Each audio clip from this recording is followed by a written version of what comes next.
Hi hello welcome to my channel friends. ಎಲ್ಲರೂ ಹೇಗಿದ್ದೀರಾ? ಎಲ್ಲರೂ ಚೆನ್ನಾಗಿದ್ದೀರಾ ಅನ್ಕೊಳ್ತಾ ಇವತ್ತಿನ ವ್ಲಾಗ್ನು ಕೂಡ ಸ್ಟಾರ್ಟ್ ಮಾಡ್ತಾ ಇದ್ದೀನಿ. ಈ ವ್ಲಾಗ್ ಏನಾದರೂ ನಿಮಗೆ ಇಷ್ಟ ಆಯಿತು ಅಂದರೆ ಪ್ಲೀಸ್ ಒಂದು ಲೈಕ್ ಮಾಡಿ. ಯಾರಾದರೂ ಫಸ್ಟ್ ಟೈಮ್ ನೋಡ್ತಿದ್ರೆ ಸಬ್ಸ್ಕ್ರೈಬ್ ಮಾಡಿಕೊಂಡು ವಿಡಿಯೋನ ಕೊನೆ ತನಕನೂ ನೋಡಿ ಅಂತ ಕೇಳ್ಕೊತೀನಿ. ನಮ್ಮ ಲೈಫ್ ತುಂಬ ಹದಗೆಟ್ಟಿದೆ, ಯಾವ ರೀತಿ ಅದನ್ನ ಸರಿಯಾದ ಕ್ರಮದಲ್ಲಿ ನಾವು ಲೈಫ್ನ ಲೀಡ್ ಮಾಡ್ಬೋದು ಅಂತ ಯೋಚನೆ ಮಾಡ್ತಿದ್ರೆ ಒಂದಿಷ್ಟು ನಾವು ಒಳ್ಳೆಯ ಅಭ್ಯಾಸಗಳನ್ನ ಲೈಫಲ್ಲಿ ಸ್ಟಾರ್ಟ್ ಮಾಡ್ಕೊಂಡ್ರೆ, ಅಳವಡಿಸ್ಕೊಂಡ್ರೆ ನಮಗೆ ಗೊತ್ತಿಲ್ಲದೇನೆ ನಮ್ಮ ಆರೋಗ್ಯದಲ್ಲಾಗಿರ್ಬೋದು, ವರ್ಕಲ್ಲಾಗಿರ್ಬೋದು, ಕೆಲಸದ ವಿಚಾರದಲ್ಲಾಗಿರ್ಬೋದು ತುಂಬ ಚೇಂಜಸ್ನ ನೋಡ್ತಾ ಹೋಗ್ತೀವಿ. ಎಲ್ರಿಗೂ ಗೊತ್ತಿರುತ್ತೆ, ಆದರೆ ನಾವು ಯಾವ ರೀತಿ ಅದನ್ನು ಯೂಸ್ ಮಾಡ್ಕೋತೀವಿ, ನಮ್ಮ ಲೈಫಲ್ಲಿ ಯಾವ ರೀತಿ ಅಳವಡಿಸ್ಕೋತೀವಿ ಅನ್ನೋದ್ರ ಮೇಲೆ ಡಿಪೆಂಡ್ ಆಗಿರುತ್ತೆ. ಮೊದಲಿಗೆ ಬಂದು ವೇಕಪ್ ಅರ್ಲಿ ಮಾರ್ನಿಂಗ್. ಇದಂತೂ ಎಲ್ರಿಗೂ ಗೊತ್ತಿರುತ್ತೆ ಅಲ್ವಾ? ನಾವು ಬೆಳಿಗ್ಗೆ ಬೇಗ ಎದ್ದೇಳೋದು ಒಳ್ಳೆಯ ಅಭ್ಯಾಸ. ಎದ್ರೆ ಎಲ್ಲ ಕೆಲಸನೂ ಮುಗಿಸ್ಕೋಬೋದು ಅನ್ನೋದು ಎಲ್ರಿಗೂ ಗೊತ್ತಿರುತ್ತೆ. ಆದರೆ ಎಷ್ಟು ಜನ ಅದನ್ನು ಯೂಸ್ ಮಾಡ್ಕೋತೀವಿ? ಹೇಳ್ತಿರ್ತೀವಿ ಅಷ್ಟೇ, ಇಲ್ಲ ನಾನು ಬೆಳಿಗ್ಗೆ ಬೇಗ ಎದ್ದೇಳಬೇಕು ಅಂತ ಹೇಳ್ತಿರ್ತೀವಿ, ಬಟ್ ಅದನ್ನು ನಾವು ಅಳವಡಿಸ್ಕೊಳ್ಳಲ್ಲ. ನಮ್ಮ ಲೈಫಲ್ಲಿ ನಾವು ಬೆಳಿಗ್ಗೆ ಬೇಗ ಎದ್ರಿ ಎಷ್ಟು ಕೆಲಸನ ನಾವು ಫಿನಿಶ್ ಮಾಡ್ಕೋಬೋದು ಅಂದರೆ ಟೈಮ್ ಪ್ರಕಾರ ಎಲ್ಲನೂ ಮುಗಿಸ್ಕೋಬೋದು. ಯಾವುದೇ ರೀತಿ ಒಂದು ರೀತಿ ಅರ್ಜೆಂಟಲ್ಲಿ ಮಾಡುವಂಥ ಅವಶ್ಯಕತೆ ಇರೋದಿಲ್ಲ. ಬೇಗ ಕೆಲಸನ ಮುಗಿಸಿ ನಾವು ನೆಕ್ಸ್ಟ್ ಏನಾದರೂ ಕೆಲಸ ಮಾಡುವಂಥ ಇದ್ದರೆ ಅದ್ರ ಕಡೆ ಫೋಕಸ್ ಮಾಡಲಿಕ್ಕೂ ಕೂಡ ಯೂಸ್ ಆಗುತ್ತೆ. First one, wake up early morning. ಅಂದರೆ ಸ್ಲೀಪ್, ಒಂದು ಮನುಷ್ಯನಿಗೆ ಸ್ಲೀಪ್ ಅನ್ನೋದು ಎಷ್ಟೊತ್ತು ಬೇಕು ಅಂತ ಅಂದರೆ 8 hours ಇಸ್ ಗುಡ್ ಸ್ಲೀಪ್ ಅಂತಲೇ ಹೇಳ್ತಾರೆ. ಅದಕ್ಕಿಂತ ಜಾಸ್ತಿ ಮಾಡಿದಷ್ಟು ಸೋಂಬೇರಿತನ ಅನ್ನೋದು ಬಂದ್ಬಿಡುತ್ತೆ ಅಲ್ವಾ? 8 hours ಒಂದು 7 hours ಮಾಡಿದ್ರು ಓಕೆ, ಆದರೆ ಜಾಸ್ತಿ ನಿದ್ದೆ ಮಾಡಿದಷ್ಟು ಒಂದು ರೀತಿ ಮಂದ, ಯಾವಾಗಲೂ ನಿದ್ದೆ ಮಾಡ್ಕೊಂಡೇ ಇರ್ತೀಯ ಅನ್ನೋ ರೀತಿ ಆಗಿಬಿಡುತ್ತೆ. ನಮಗೆ ಸ್ಲೀಪ್ ಅನ್ನೋದು ಕರೆಕ್ಟಾಗಿ ಆಗಿಲ್ಲ ಅಂದಾಗ ಸ್ಟ್ರೆಸ್ ಅನ್ನೋದು ಜಾಸ್ತಿ ಆಗಿಬಿಡುತ್ತೆ. ಅದಕ್ಕೋಸ್ಕರ ಆದಷ್ಟು ನಾವು ಸ್ಲೀಪ್ನ ಕರೆಕ್ಟಾಗಿ ಒಂದು 8 hours ಆದರೂ ಇಟ್ಕೋಬೇಕು. ಅದೇ ಒಳ್ಳೆ ನಿದ್ದೆ.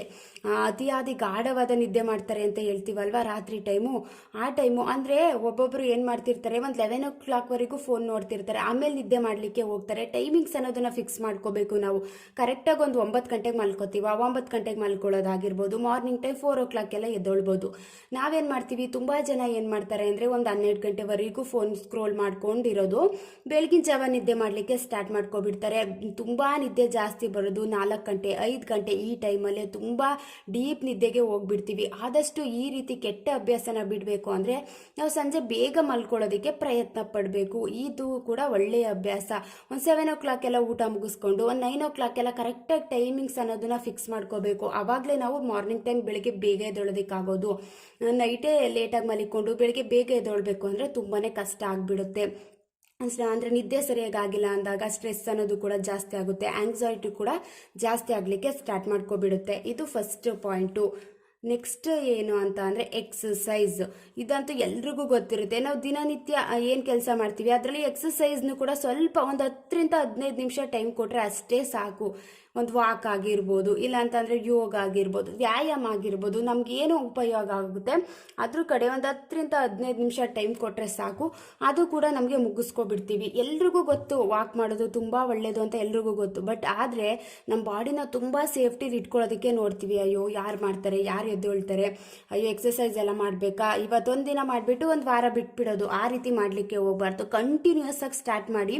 ಅಂದರೆ ಏನೇ ಕೆಲಸ ಮಾಡೋದಕ್ಕೂ ಕೂಡ ನಮಗೆ ಕಂಟಿನ್ಯೂಸ್ಸು ಕರೆಕ್ಟಾಗಿ ನಾವು ಮಾಡ್ತಾ ಹೋಗ್ತಾ ಇದ್ರೆ ತುಂಬ ಚೇಂಜಸ್ನ ನೋಡ್ತೀವಿ. ಇವಾಗಂತೂ ವೆಯ್ಟ್ ಲಾಸ್ ಅನ್ನೋದು ಎಲ್ರಿಗೂ ಗೊತ್ತಿರುತ್ತೆ ಅಲ್ವಾ? ತುಂಬ ವೆಯ್ಟ್ ಲಾಸ್ ಅನ್ನೋದು ಜಾಸ್ತಿ ಅಂತಂದರೆ ಎಲ್ಲರೂ ಕೂಡ ವೆಯ್ಟ್ ಗೇನ್ ಆಗ್ತಿದ್ದಾರೆ. ತುಂಬ ಇವಾಗಿನ ಫುಡ್ಡೇ ಆ ರೀತಿದೆ ಅಂದಾಗ, ಅಂದರೆ ಕೆಲಸ ಜಾಸ್ತಿ ಇಲ್ಲ, ಊಟ ಜಾಸ್ತಿ ಮಾಡ್ತಿದ್ದೀವಿ, ಕೆಲಸ ಕೂಡ ಕಮ್ಮಿ ಮಾಡ್ತಿದ್ದೀವಿ ಅಂದಾಗ ವೆಯ್ಟ್ ಅನ್ನೋದು ಜಾಸ್ತಿ ಆಗಿಬಿಡುತ್ತೆ. ವೆಯ್ಟ್ ಲಾಸ್ ಅನ್ನೋದು ಕೂಡ ಎಕ್ಸಸೈಸ್ನ ಮಾಡಿದ್ರೆ ಕಂಟಿನ್ಯೂಸ್ ಆಗಿ ಮಾಡ್ತಾ ಹೋಗಬೇಕು. ಆವಾಗಲೇ ನಮಗೆ ಒಂದು ರಿಸಲ್ಟ್ ಅನ್ನೋದು ಕೂಡ ಸಿಗುತ್ತೆ. ಒಂದು 10ರಿಂದ 20 ನಿಮಿಷ ಮಾಡಿದ್ರೆ ಸಾಕು. ಅದೇ ಗುಡ್ ಎಕ್ಸಸೈಸು. ವಾಕ್ ಮಾಡೋದಾಗಿರ್ಬೋದು, ಏನಾದರೂ ಒಂದು ನಮ್ಮ ಬಾಡಿಗೆ ಕಸರತ್ತು ಕೆಲಸ ಅನ್ನೋದನ್ನ ಕೊಡಬೇಕು. ಯಾವಾಗಲೂ ನಮ್ಮ ಬಾಡಿನ ಸೇಫ್ಟಿಲಿ ಇಟ್ಕೊಳ್ಳೋದಾಗಿರ್ಬೋದು. ರಿಸ್ಕ್ ತಗೊಳ್ದೆ ಎಲ್ಲ ಮುಂದೆನೇ ಬರಬೇಕು, ನಾನು ಎಲ್ಲಿ ಕೂತಿರ್ತೀನೋ ಅಲ್ಲೇ ಬರಬೇಕು ಅನ್ನೋದು ಕೆಟ್ಟ ಅಭ್ಯಾಸ. ನಮ್ಮ ಬಾಡಿಗೆ ಎಷ್ಟು ನಾವು ಎಕ್ಸಸೈಸ್ನ ಕೊಡ್ತೀವಿ, ಎಷ್ಟು ನಾವು ಕೆಲಸನ ಕೊಡ್ತೀವಿ, ಅಷ್ಟು ಕೂಡ ನಾವು ಆರೋಗ್ಯವಾಗಿರಲಿಕ್ಕೆ ಸ್ಟಾರ್ಟ್ ಆಗುತ್ತೆ. ಇದು ಸೆಕೆಂಡ್ ಪಾಯಿಂಟು. ನೆಕ್ಸ್ಟ್ ಏನು ಅಂತ ಅಂದರೆ ಈಟ್ ಹೆಲ್ತಿ ಫುಡ್. ಇದು ಕೂಡ ಎಲ್ರಿಗೂ ಗೊತ್ತಿರುತ್ತೆ.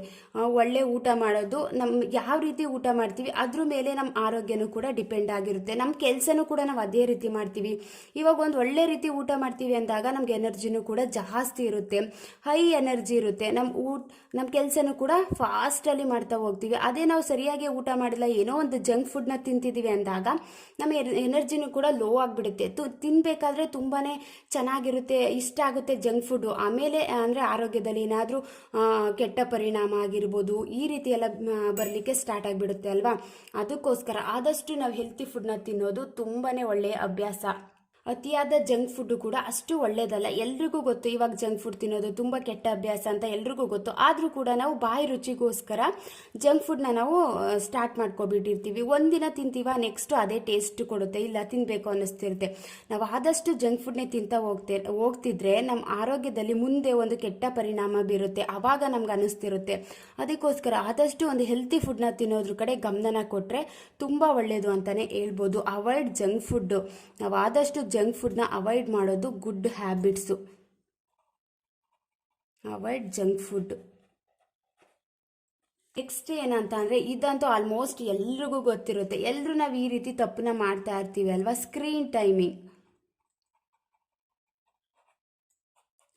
ಟಿ ವಿ ಆಗಿರ್ಬೋದು, ಮೊಬೈಲ್ ಆಗಿರ್ಬೋದು, ನಾವು ಒಂದು ಸ್ವಲ್ಪ ಹೊತ್ತು ನೋಡ್ಕೊಂಡು ಕೂತ್ಕೊಳ್ಳೋದಿಲ್ಲ. ತುಂಬ ಜನ ಏನು ಮಾಡ್ತಿರ್ತಾರೆ ಅಂತ ಅಂದರೆ, ಬೆಳಿಗ್ಗೆ ತಿಂಡಿನೂ ಕೂಡ ಸ್ಕಿಪ್ ಮಾಡಿ, ಏನಾದರೂ ಹಾಲಿಡೇಸ್ ಇದೆ ಅಂದರೆ ಕೆಲಸಕ್ಕೆ ರಜೆ ಇದೆ ಅಂದಾಗಂತೂ ಬೆಳಿಗ್ಗೆ ತಿಂಡಿನೂ ಕೂಡ ಸ್ಕಿಪ್ ಮಾಡಿಕೊಂಡು ಮೊಬೈಲ್ನ ಸ್ಕ್ರೋಲ್ ಮಾಡ್ಕೊಂಡು ಕೂತಿರ್ತಾರೆ. ತಿಂಡಿಗೂ ಕೂಡ ಅಷ್ಟು ಟೈಮಿಂಗ್ ಅನ್ನೋದು ಗೊತ್ತಾಗ್ತಿರಲ್ಲ, ಯಾವ ರೀತಿ ಮೊಬೈಲಲ್ಲಿ ಅಡಿಕ್ಟ್ ಆಗಿಬಿಟ್ಟಿರ್ತಾರೆ ಅಂತ ಅಂದರೆ ಗೊತ್ತೇ ಇರಲ್ಲ ಟೈಮ್ ಆಗ್ತಿರೋದು. ಆಮೇಲೆ ಎದ್ದು ನೋಡಿದಾಗ ಆಲೇ ಇಷ್ಟೊಂದು ಟೈಮ್ ಆಗಿದೆಯಾ ಅನ್ನೋ ರೀತಿ, ಈ ರೀತಿ ಅನುಭವ ತುಂಬ ಜನಕ್ಕಾಗಿರುತ್ತೆ ಅಲ್ವಾ. ನಾವು ಒಂದು ಟೈಮ್ ಅನ್ನೋದನ್ನ ಸೆಟ್ ಮಾಡ್ಕೋಬೇಕು. ಇವಾಗಂತೂ ಸೋಷಿಯಲ್ ಮೀಡಿಯಾದಲ್ಲೇ ಎಲ್ಲ ಜಾಸ್ತಿ ನಮ್ಗೆ ಇನ್ಫಾರ್ಮೇಷನ್ ಆಗಿರ್ಬೋದು ಈ ರೀತಿ ಸಿಗ್ತಾ ಇರೋದ್ರಿಂದ ಫೋನ್ ಇದೆಲ್ಲ ನೋಡೋದು ಒಂದು 10 ನಿಮಿಷ, ಒನ್ ಅವರ್ ಆಗಿರ್ಬೋದು. ಆದಷ್ಟು ನಾವು ಈ ರೀತಿ ಟೈಮಿಂಗ್ಸ್ ಅನ್ನೋದನ್ನ ಸೆಟ್ ಮಾಡ್ಕೊಂಡಾಗ ಅದಕ್ಕೆ ಅಡಿಕ್ಷನ್ ಅನ್ನೋದನ್ನ ಕಮ್ಮಿ ಆಗಿಬಿಡುತ್ತೆ. ಇವಾಗ ಬೆಳಗ್ಗೆಯಿಂದ ಸಂಜೆ ತನಕ ಫೋನ್ ನೋಡ್ತಾನೆ ಇರೋದು ಈ ರೀತಿ ಎಲ್ಲ ಆಗಿಬಿಟ್ರೆ ಒಂದು ರೀತಿ ನಾವು ಅಡಿಕ್ಟ್ ಆಗ್ಬಿಟ್ಟಿರ್ತೀವಿ. ನಮಗೆ ಗೊತ್ತಿರಲ್ಲ, ಏನಾದರೂ ಒಂದಿನ ಫೋನ್ ಇರಲ್ಲ ಅಂದಾಗ ಎಷ್ಟು ಕೋಪ ಬರೋದಾಗಿರ್ಬೋದು, ಎಷ್ಟು ನಮ್ಮ ಮನಸ್ಸಿಗೆ ಒಂದು ರೀತಿ ನೆಮ್ಮದಿ ಅನ್ನೋದಿರೋದಿಲ್ಲ. ಯಾಕಂತಂದರೆ ಅಷ್ಟು ನಾವು ಅಡಿಕ್ಟ್ ಆಗಿಬಿಟ್ಟಿರ್ತೀವಿ. ನಮಗೆ ಗೊತ್ತಿಲ್ಲದೇ ತುಂಬ ನಾವು ಫೋನ್ಗಾಗಿರ್ಬೋದು, ಟಿ ವಿಗಾಗಿರ್ಬೋದು ಈ ರೀತಿ ಅಡಿಕ್ಟ್ ಆದಾಗ ಅದನ್ನು ಬಿಡಿಸ್ಕೊಳ್ಳೋದು ತುಂಬಾ ಕಷ್ಟ ಆಗಿಬಿಡುತ್ತೆ. ಅದಕ್ಕೋಸ್ಕರ ಒಂದಿಷ್ಟು ಟೈಮಿಂಗ್ಸ್ ಅನ್ನೋದನ್ನ ಸೆಟ್ ಮಾಡ್ಕೋಬೇಕು. ಎಲ್ಲ ಕೆಲಸ ಮುಗ್ದಾದ್ಮೇಲೆ ಒಂದು ಹಾಫ್ ಆನ್ ಅವರ್ ಆಗಿರ್ಬೋದು ಈ ರೀತಿ ಕೆಲಸನ ಮುಗಿಸ್ಕೋಬೇಕು. ಫೋನಲ್ಲೂ ಕೂಡ ಏನಾದರೂ ಕೆಲಸ ಮಾಡೋರು ಇರ್ತಾರೆ.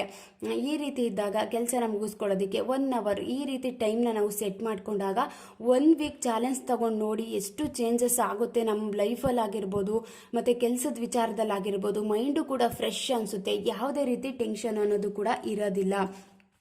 ನೆಕ್ಸ್ಟ್ ಪಾಯಿಂಟ್ ಏನು ಅಂತ ಅಂದರೆ, ನಾವು ದಿನನಿತ್ಯ ಬೆಳಿಗ್ಗೆ ಆಗಿರ್ಬೋದು, ಸಂಜೆ ಆಗಿರ್ಬೋದು, ನಾನಂತೂ ಇದಂತೂ ಅಭ್ಯಾಸ ಮಾಡ್ಕೊಂಡಿದ್ದೀನಿ.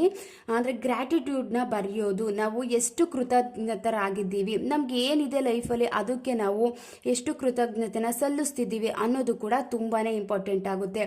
ಅಂದರೆ ಮನಸ್ಸಲ್ಲಿ ಏನು ಇಟ್ಕೊಳ್ದೆ ನಾವು ಬರ್ದಾಗ ಮೈಂಡು ಕೂಡ ರಿಲೀಫ್ ಅನಿಸುತ್ತೆ, ಒಂದು ರೀತಿ ಏನು ಮನಸ್ಸಿಗೆ ಸಮಾಧಾನ ಅನಿಸುತ್ತೆ ಅಲ್ವಾ. ಎಲ್ಲ ಥ್ಯಾಂಕ್ ಯು ಅಂತ ಹೇಳೋದಾಗಿರ್ಬೋದು, ಏನೋ ಒಂದು ರೀತಿ ಖುಷಿ ಕೊಡುತ್ತೆ. ಏನಾದರೂ ನಮಗೆ ಲೈಫಲ್ಲಿ ಚೆನ್ನಾಗಿದ್ದೀವಿ, ಇವತ್ತಿನ ದಿನ ನಾನು ಚೆನ್ನಾಗಿದ್ದೀನಿ ಅಂದಾಗ ಥ್ಯಾಂಕ್ ಯು ಅಂತ ಹೇಳೋದಾಗಿರ್ಬೋದು, ಇದು ಒಂದು ಒಳ್ಳೆಯ ಅಭ್ಯಾಸ ಅಂತಲೇ ಹೇಳ್ಬೋದು. ನಾನು ಕೂಡ ಈ ಅಭ್ಯಾಸನ ಮಾಡ್ತೀನಿ. ತುಂಬ ವ್ಲಾಗಲ್ಲೂ ಕೂಡ ಹೇಳಿದ್ದೀನಿ ಅಲ್ವಾ, ನಾನು ಗ್ರ್ಯಾಟಿಟ್ಯೂಡ್ ಜನರಲ್ನ ಬರಿತೀನಿ ಅಂತ. ಅದಕ್ಕೋಸ್ಕರ ಗುಡ್ ಹ್ಯಾಬಿಟ್ಸ್ ಅಂತಲೇ ಹೇಳ್ಬೋದು. ಬರಿತಾ ಏನೋ ಒಂದು ರೀತಿ ಚೇಂಜಸ್ನ ನೋಡ್ತಾ ಹೋಗ್ತೀವಿ. ನೆಕ್ಸ್ಟು ಏನು ಅಂತ ಅಂದರೆ ಕಂಫರ್ಟ್ ಝೋನ್. ಇದಂತೂ ತುಂಬ ಒಂದು ಕಂಫರ್ಟ್ ಝೋನಲ್ಲಿ ಇದ್ದು ಏನಾಗ್ಬಿಟ್ಟಿರುತ್ತೆ, ನಮಗೆ ಹೊರಗಡೆ ಪ್ರಪಂಚದಲ್ಲಿ ಏನಾಗ್ತಿದೆ ಅನ್ನೋದನ್ನೇ ಮರ್ತು ಬಿಟ್ಟಿರ್ತೀವಿ. ಆದಷ್ಟು ಒಂದು ಬೌಂಡ್ರಿ ಅನ್ನೋದನ್ನ ಸೆಟ್ ಮಾಡ್ಕೊಂಡಿರ್ತಾರೆ, ಅಷ್ಟರಲ್ಲೇ ಇರಬೇಕು, ಅಷ್ಟೇ ಕೆಲಸ ಮಾಡಬೇಕು, ಅದನ್ನೇ ಮಾತ್ರ ಥಿಂಕ್ ಮಾಡಬೇಕು, ಅದ್ರ ಕಡೆ ಮಾತ್ರ ಗಮನ ಕೊಡಬೇಕು ಅನ್ನೋದನ್ನ ಬಿಟ್ಟು ಎಲ್ಲ ವಿಚಾರಗಳನ್ನು ತಿಳ್ಕೊಳ್ಳೋದ್ರಲ್ಲೇ ಆಸಕ್ತಿನ ತೋರಿಸೋದು ತುಂಬಾ ಇಂಪಾರ್ಟೆಂಟು. ನಾವು ಇವಾಗ ಒಂದು ಕೆಲಸ ಮಾಡ್ತಿದ್ದೀವಿ ಅಂದಾಗ ಅದಕ್ಕೆ ಒಂದು ಸ್ಟಿಕ್ ಆನ್ ಆಗೋದಾಗಿರ್ಬೋದು. ಈ ರೀತಿ ಮಾಡ್ದೇ ಆದಷ್ಟು ನಾವು ಕಂಫರ್ಟ್ ಝೋನ್ ಅನ್ನೋದನ್ನ ಬಿಟ್ಟು ನಾವು ಒಂದು ಬೌಂಡ್ರಿನ ಬಿಟ್ಟು ಬೇರೆ ಕೆಲಸದ ಕಡೆ ಗಮನ ಕೊಟ್ಟಾಗ ಎಲ್ಲ ವಿಷಯಗಳನ್ನು ತಿಳ್ಕೊತೀವಿ ಅಲ್ವಾ. ನಮಗೂ ಕೂಡ ಹೊಸ ವಿಚಾರಗಳನ್ನ ತಿಳ್ಕೊಳ್ಳೋದಕ್ಕೆ ಒಂದು ಒಳ್ಳೆಯ ಅಭ್ಯಾಸ ಅಂತಾನೆ ಹೇಳ್ಬೋದು ಅಲ್ವಾ. ಅದಕ್ಕೋಸ್ಕರ ಕಂಫರ್ಟ್ ಝೋನ್ನ ಬಿಟ್ಟು ನಾವು ಎಲ್ಲ ವಿಚಾರದಲ್ಲೂ ತಿಳ್ಕೊಳ್ಳೋದಕ್ಕೆ ಆಸಕ್ತಿನ ಮೂಡಿಸ್ಕೊಳ್ಳೋದು ಗುಡ್ ಹ್ಯಾಬಿಟ್ಸು. ನೆಕ್ಸ್ಟ್ ಪಾಯಿಂಟ್ ಏನು ಅಂತ ಅಂದರೆ ಪ್ಲ್ಯಾನಿಂಗ್. ಇದಂತೂ ವರ್ಕಲ್ಲಾಗಿರ್ಬೋದು, ಎಲ್ಲ ವಿಚಾರದಲ್ಲಿ ಆದಷ್ಟು ಪ್ಲ್ಯಾನಿಂಗ್ ಅನ್ನೋದನ್ನ ಮಾಡ್ಕೋಬೇಕು. ತುಂಬ ಜನ ಏನೂ ಪ್ಲ್ಯಾನಿಂಗೇ ಮಾಡ್ಕೊಂಡಿರಲ್ಲ, ಡೈರೆಕ್ಟ್ ಕೆಲಸ ಮಾಡಲಿಕ್ಕೆ ಹೋಗ್ಬಿಡ್ತಾರೆ. ಆವಾಗ ನಮಗೆ ರಿಸಲ್ಟ್ ಅನ್ನೋದು ಸರಿಯಾಗಿ ಸಿಕ್ಕಿರಲ್ಲ. ಇವಾಗ ಏನೋ ಒಂದು ಎಕ್ಸಾಮ್ ಬರೀತಿದ್ದೀವಿ ಅಂದಾಗ ಸ್ವಲ್ಪನಾದರೂ ನಾವು ಹಾರ್ಡ್ ವರ್ಕ್ ಮಾಡಿರ್ತೀವಿ ಅಲ್ವಾ, ಅದರಿಂದ ಒಳ್ಳೆ ರಿಸಲ್ಟ್ ಅನ್ನೋದು ಕೂಡ ಸಿಗುತ್ತೆ. ನಮ್ಗೆ ಒಳ್ಳೆ ರಿಸಲ್ಟು ಒಳ್ಳೆ ಫಲಿತಾಂಶ ಸಿಗಬೇಕು ಅಂದರೆ ನಾವು ಒಂದು ಸ್ವಲ್ಪನಾದರೂ ಪ್ಲ್ಯಾನಿಂಗ್ ಅನ್ನೋದನ್ನ ಕೆಲಸದ ವಿಚಾರದಲ್ಲಾಗಿರ್ಬೋದು, ಏನೇ ಒಂದು ಯಾವುದೇ ಒಂದು ವಿಚಾರದಲ್ಲಿ ಸ್ವಲ್ಪ ನಾವು ಹಾರ್ಡ್ ವರ್ಕ್ ಅನ್ನೋದನ್ನ ಮಾಡೋದು ತುಂಬಾ ಗುಡ್ ಹ್ಯಾಬಿಟ್ ಅಂತಲೇ ಹೇಳ್ಬೋದು. ಇದರಿಂದನೂ ಕೂಡ ನಾವು ಸಕ್ಸಸ್ ಅನ್ನೋದನ್ನ ಕಾಣ್ತೀವಿ. ಒಂದಿಷ್ಟು ನಾವು ಪಾಯಿಂಟ್ಸ್ನ ನಮ್ಮ ಲೈಫಲ್ಲಿ ಅಳವಡಿಸ್ಕೊಂಡ್ರೆ ಎಷ್ಟು ಚೆನ್ನಾಗಿ ಚೇಂಜಸ್ ಅನ್ನೋದು ಆಗ್ತಾ ಹೋಗುತ್ತೆ ಅಂತ ಅಂದರೆ ನಮಗೆ ಗೊತ್ತಿಲ್ಲದೇ ನಮ್ಮ ಕೆಲಸದಲ್ಲಿ ವಿಚಾರದಲ್ಲಾಗಿರ್ಬೋದು ಎಲ್ಲದರಲ್ಲೂ ಕೂಡ ನಾವು ಚೇಂಜಿಂಗ್ ಅನ್ನೋದನ್ನ ನೋಡ್ತಾ ಹೋಗ್ತೀವಿ. ಇವತ್ತಿನ ವ್ಲಾಗ್ ಏನಾದರೂ ನಿಮಗೆ ಇಷ್ಟ ಆಯಿತು, ಯಾರಿಗಾದರೂ ಸ್ವಲ್ಪನಾದರೂ ಯೂಸ್ಫುಲ್ ಆಯಿತು ಅಂದರೆ ಪ್ಲೀಸ್ ನನ್ನ ಚಾನಲ್ನ ಸಬ್ಸ್ಕ್ರೈಬ್ ಮಾಡಿಕೊಂಡು ವಿಡಿಯೋನ ನೋಡಿ ಅಂತ ಕೇಳ್ಕೊತೀನಿ. Thank you for watching. Next ವಿಡಿಯೋದಲ್ಲಿ ಸಿಗ್ತೀನಿ.